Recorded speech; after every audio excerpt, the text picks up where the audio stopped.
Hey there, and welcome back to Storytime. So this is part 2 of my little sub-series on the people I've lost, and this time we're going to talk about Jonathan.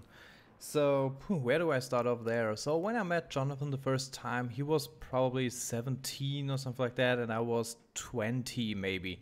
And yeah, we met in the school that I went to, the high school I went to. I was already finished with high school, but he was still there, and I was a consultant for their, little school newspaper, if you want to call it like that. So I met him, and he and two other guys, two of his best friends, were in charge of the school newspaper at that time. And as I said, I was just a consultant, helping them with design and how to get new advertisements and stuff like that into the newspaper. You have to pay those things.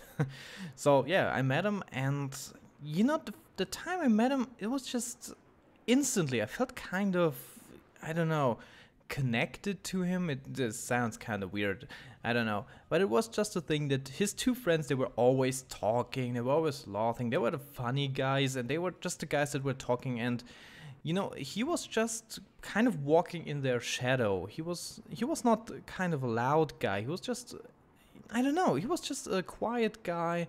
And I don't know, I just thought that he was the most intelligent of the three of them. And I don't know, it was just, he was a very cool guy, and he had very deep thoughts, and I really liked talking to him. He didn't talk that much, but I really liked talking to him just because it was just very deep conversations and very interesting. It was kind of intellectual. I really loved that. And, every time that these two other guys were gone, we could really talk about really deep subjects like philosophy, like God, I don't know, whatever I mean.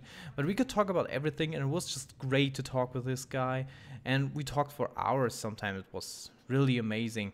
And of course, I found out after a little while, he was probably 18 by the time, that he had personal problems with his family.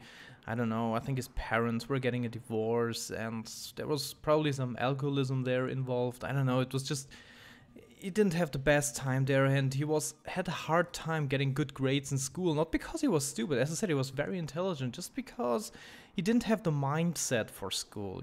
If you have so much problems at home, you probably just don't want to think about school. You don't want to learn. You just, I don't know, he just wanted all to be better, and that was his problem.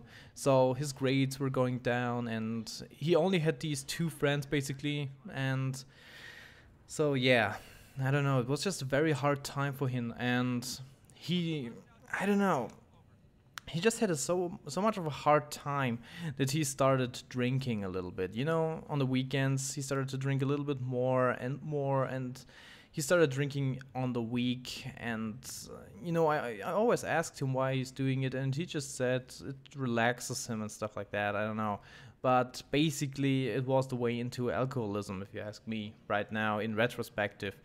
But yeah, so he drank a lot, and one night he was out there alone, all by himself, and he drank a lot. I think when they found him later, he had 3.0, whatever you call that in English, had in his blood. It was just a very high alcohol concentration. And yeah, what he did was, when he had drank so much, he went into a building. It was an abandoned building, and it was the highest building in the town I was living in there back then. And I don't know, it was just a very, very, very high building, and he just went up all the stairs, and he was walking on the roof, and of course he lost his balance and he fell off the roof. It was, you can imagine, no one survives a fall like that. It was just, he fell to the ground. And for me, it was so much of a pointless death. It was, I don't know, it was pure stupidity that drove him up that roof. I don't know. And this guy lost his life, and he was a great guy. I think he had a great future coming out to him.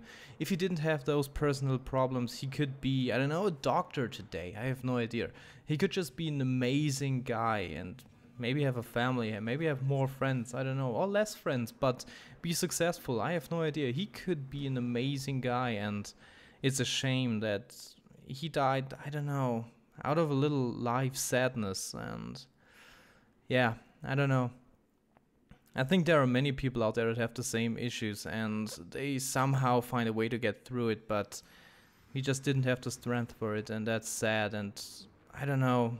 I always feel that I should have seen that coming, but you know, no hard feelings in the end, I guess.